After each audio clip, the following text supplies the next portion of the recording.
મહાદેવ હરિઓમ જય માતાજી। જો આ દેવાંશીન પપ્પા તો રાબેતા મુજબ ઈ તો વહી આવે સવાર વહેલા, હજી એને હાથી નહીં હાલે ત્યાં લગન ને લગભગ આજનો દિવસનો જ હાથી છે, પછી તો એ ફ્રી થઈ જાય, પછી પાછો વરસાદ આવે ને પાછું ખડ થાય ત્યારે કામ ત્યાં લગન નવરા। અને આપણે જો આવીને ગાય દોઈ લીધી, વાહિંદુ કરી લીધું ને નીણ નાખી દીધી, અને આજ તો આપણે વાડીએ જ રોકાવાનું છે। મરચીનો રોપમાં ખડ થઈ ગયું છે ને એટલે રોપ નીંદવાનો છે, એટલે મારે જવું છે રોપ નીંદવા। એટલે નાનજી બાપા હાથી આંકવામાં છે એટલે ગાયુંનું કામ આપણે કરીને જ જવું પડે, ગાયું ભીખી રહે એ ન હાલે। અને ખાતા ખાતા હક નહીં એને એક માથું ઉલારી દીધી। અને અહીંયા ગૌશાળામાં સરસ પવન આવે એટલે ગાયુંને આવે મજા। આપણે રાધાને અહીંયા જ બાંધી ગમાડે, પણ ગમાડમાં રાધા ખાઈ ન હોકે, એને ગરું દબાય એટલે એને નીણ આપણે નીચે જ નાખવી પડે, હજી નાની પડે છે એ। એક ગમાડમાં ત્રણેય બંધાઈ જાય અને એને મજા આવે, નીણ ગંધારી ન થાય, બધી નીણ નાખીને ખાઈ જ જાય। હજી આપણે ઓલું નીણ કટિંગ કરવાનું આવે છે ને, હાવ ભૂકો થઈ જાય એ લેવું છે, પણ એ આપણે ગાયું લઈને જાજી પછી અત્યારે તો હાલે આમને બે ગાયું છે ત્યાં, થોડી થોડી નીણ આખો દિવસ નાખ્યા રાખી, બહુ જાજી નાખી જ નહીં એટલે ઓગા કાઢે નહીં। અને એમાં અમારી ગોમતી તો ઓગા આવે ન કરે, કાઢે જ નહીં, ખાધે એવી છે, બધી નીણ ખાઈ જ જાય નાખી હોય નહીં।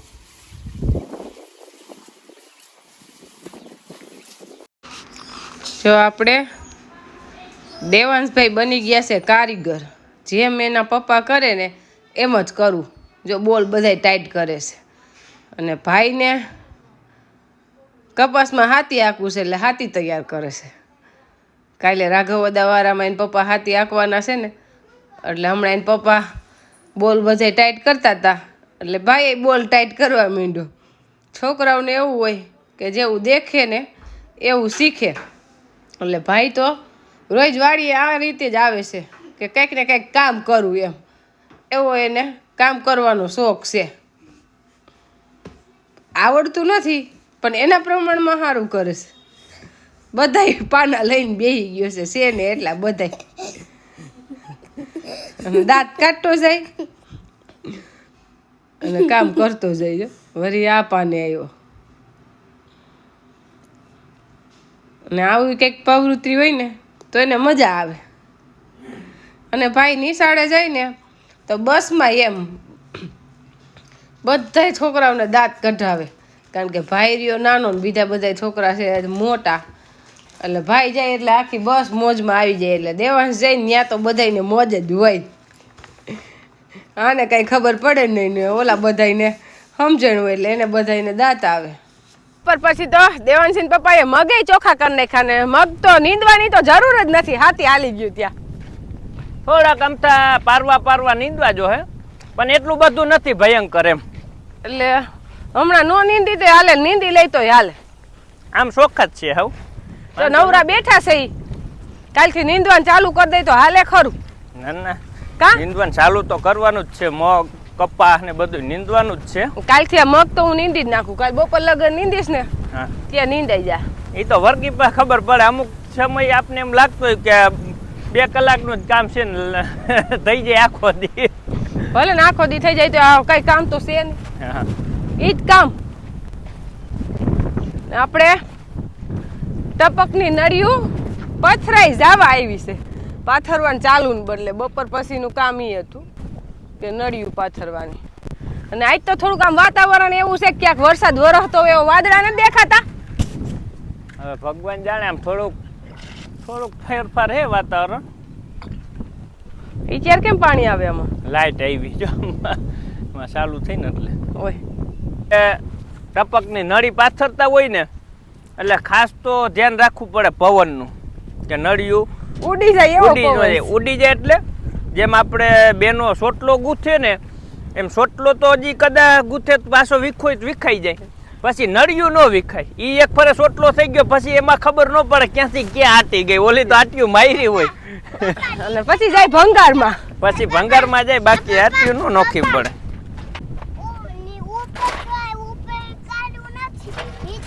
નીચે કાળી જમીન જ જમીન હે આપણી અસલ ફળ, એટલે આપણે હે ને નળી પાથરતાઈ જાય છે અને ભેગા ધૂળના ઢગલાય કરતા જાય. જો ઢગલા ન કરે તો પવન તો એવો જ છે કે એક નળી પાથરે ને તો એ નળી ઉડીને વહી જાય. એટલે ઢગલા આવી રીતે કરતા જાય ને તો વાંધો ન આવે. હા હવે થાય. હવે આપણો દેવાંશભાઈ જોજો હમણાં લઈને ભાગશે નળી જા કાંઈ કા. હે દેવાંશભાઈ લગભગ તો ખેતી કરશે કે ભણશે? એમાં હે હા ડબલ જોટો વાવવાનું છે ને. હાલ આમાં આ બાજુ આઈલો સીધો આ બાજુ એ સીધો સીધો આઈલો જા. જો આ સાહમાં આઈલું જાવ આઈલો જા એમને. બસ સીધો આઈલો સાહમાં. જા દેલ. જા દે આમ જોઈને જા આમ જોઈને. આમ જોઈને હાલવા માંડ બસ.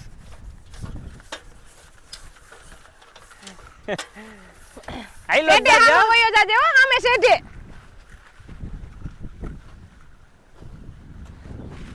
કાઈ ઢળી અડી નથી કાઢી નીરે હાલવા. હા બા કાઈ નીરાઈતે પડીશ પાછો. આમ હમો જો કે તું મારી જાય છે. આઈલો જ સીધા સીધો. એને આને બપોરનો લઈ આવ્યો તો ખબર પડે ને કે ભણવા જવું હેલું કે આયા હેલું. એમ તો દહક નળિયું તો પાથરી દ્યો. હા થાકે નહીં એમ. હમણાં જોઈ કેટલાક લગી જાય છે હમણાં ખબર છેટે પોગાડે કે અડધેથી આવતો રહીએ પાછો. આ બાજુ જોતો જાય ઠેકડા મારે જોજી. આમ આઈલો જા એને મજા આવે રમત થાય જો. આમ ઓમ તો પડે તો એમાં કઈ બહુ વાંધો ન આવે કારણ કે આમાં કઈ પાણા તો હે નહીં થી લાગે. ધૂળમાં પડે તો હાલે એમ. પડવાનું પ્રમાણ બહુ વધુ છે. આખો દિવસ પડે જ રાખે. હાલ ઝડપ રહી એટલે પડે. પોગાડી તો દે. પાછો નો વરે હોય. હે એ પાછો નો વરે. પાછો નો વરે દેવા મૂકે નહીં. ઈ બીવે નહીં આઈલો જાય. હાથું નો ફેરવાય ઓલું તો ઢીલું જ થાય નળી જ ખેંચાય. હા એમ પણ તું ખેંચ ને ધીમે ધીમે. કા તું ઓલું જાય મહેશ ખેંચે જ છે. હા ખોટોલ ઢીલું થઈ જાય ને પછી ભેગું ન થાય. હા બો એમ હવે બરફ નળી ખેંચવામાં નળી આગી જાય ને એમ ખેંચવી પડે એટલે ત્યારે થોડુંક બર પડે પણ એમ તો વાંધો તો ન જ આવે. હવે જો બે આઈતે ઊંધો થયો હવે. પછી એને ખબર છે કે કેમ સેટિંગ કરવું. આમ સેટિંગ કરી લે મૂકે એમ નથી. હા જો જો જો ઘડીક વાર આ બાજુ જઈને બે આઈથે ખેંચે એમ લાગશે કે થાકી ગયો એટલે વળી બે આઈથે લે. પાછો આ બાજુ જોઈ જો જો હવે લીધું. નો કયો તો તમે ઈ ઓલો સેટોય ટપી જે. ખેંચ હવે આવી ગયો સેટો નથી આવ્યો. નથી હવે પર પડે. હવે તાકાત નો ઉપયોગ કરવો પડે. હવે જો મહિનો એમને ઊભો ઊભો ખેંચવા. ના ખેંચી હે દોડ્યો હું મૂકે નહીં. લીવર માર્યું લીવર. જો ભાઈ જો મૂકવાનો નથી. ઉગાડી દીધી હવે હું મૂકે. હવે એ મૂકે નહીં અને એમ થઈ ગયું કે હવે શેઢે હાવ આવી ગયો અને શેઢે આવીને શિરામણ નથી કરવો પોગાડી જ દેવી. જો ઉગી ગઈ કહી દો બસ. એ મૂકીને પાછો હાલતોય થઈ ગયો. હજી આમ વહી ગઈ તાહીન તોય પાછી જો આમ સાહમાં લીધી ધરર આમ વહી જાય છે. એ ઓલી બીજી નળી લે નહીં ગયા. એટલે એનો દિમાગ તો કામ કરે કે નળી સાહમાં જ મૂકવાની હોય. પાછી રેવલ કરે અહીંથી આ ભાઈ જે પાથરે ને એની સામું જોઈ.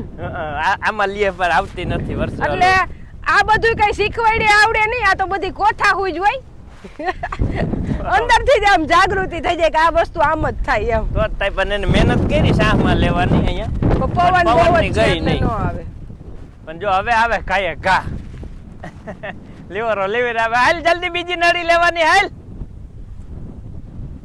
એને આવું તો કામ બહુ ગમે. આવું તો બધાને ગમે. લગભગ મને એમ છે મહેશભાઈ પાછી લઈ લે. આપણે બનાવવાની છે લચ્છી અને લચ્છી બનાવવાનો તો ક્યારે પ્રોગ્રામ થઈ જાય ને નક્કી જ ન હોય. દેવાંશી પપ્પાને ક્યારે સાંભળી આજ બપોર જમતા હંગરી હતી. કોઈ કે ભાઈ કે વાડી એટલે મેં કીધું આપણે રોઢે બનાવશું. એટલે હવે આપણે અત્યારે બનાવી દઈ. એટલે અત્યારે તો વાગી ગયા છે 6:30. એટલે આપણે કેરી ફ્રીઝરમાંથી કાઢીને કટિંગ કરી લીધું. દહીં ને ખાંડ મિક્સ કરી લીધું, અહીંયા બરફ ભૂકો કરી લીધો. એટલે હવે દેવાંશીને પપ્પાને લચ્છી પાઈ જ દે. આમ તો આપને હંભાઈ હોય ને મને એકવાર એટલે પાઈ દઈને ત્યારે નિરાશ થાય. અને લસ્સી પીને હા એટલે નાઈટમાં આમ શાંત થઈ જાય, હાવ ટાટો પડી જાય. અને અત્યારે વાતાવરણ એવું જ છે કે લચ્છી સાંભળે એવું. અને આપણે કેરીનો એટલે સ્ટોરેજ કર્યો છે લચ્છી હાટું, એમ કે ગમે ત્યારે મન થાય ત્યારે પી શકીએ. અને આપણે બહાર પીવા જઈએ ત્યાં આખું વરસ મળતી જ હોય, પછી એસએસ વાળી હોય. આ તો આપણે ઓરિજિનલ મેંગો જ નાખીએ એમ. એમાં કઈ ઘટે અને ઈ લોકો કદાચ મેંગો નાખી દે તો ઈ સ્ટોરેજ કરેલી જ હોય, હા. પણ ભાવ વધી જાય અને આ લસ્સી તો હે ને ઘરની કઈ ઘટે નહીં, ત્યાં દૂધે ચોખ્ખું હોય, સીધા જ રાખો ને. કલર એક નંબર આવી જાય આપણે.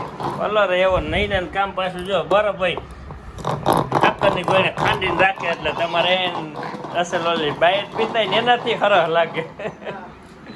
એ બહારના તો ખાલી ખોટા શોખ જ છે. આપણે કઈ લચ્છી પીવા કંડોળા ધક્કો નથી ખવાતો, એ ઘરે જ બનાવવી પડે ને. હા ત્યાર પરબારી હા એટલે આપણે આ વખતે કેટલા બોક્સની સ્ટોરેજ કરી? 5-6 બોક્સની તો કરી જઈશ કેરી. ગમે ત્યારે પીવી ત્યાં પીવાથી આપણે દેવાંશી રૂધી આવીને આઈટમમાંથી ખાલી આવશે 4 દિવસ. 4 દિવસમાં કેટલીક ખાહે. અને પાછું આવું થોડું ગરમીનું વાતાવરણ હોય ત્યારે જ પીવાની ઈચ્છા થાય. બસ શિયાળામાં અને પૂર વરસાદ વરસ હોય ત્યારે લચ્છી નો પીવાની. તો આખું ગોવાલું ભરે કઈ ઘટે જ નહીં. અને પાછી દેશી પદ્ધતિથી આપણે જેની જો આગના લાકડાની છે.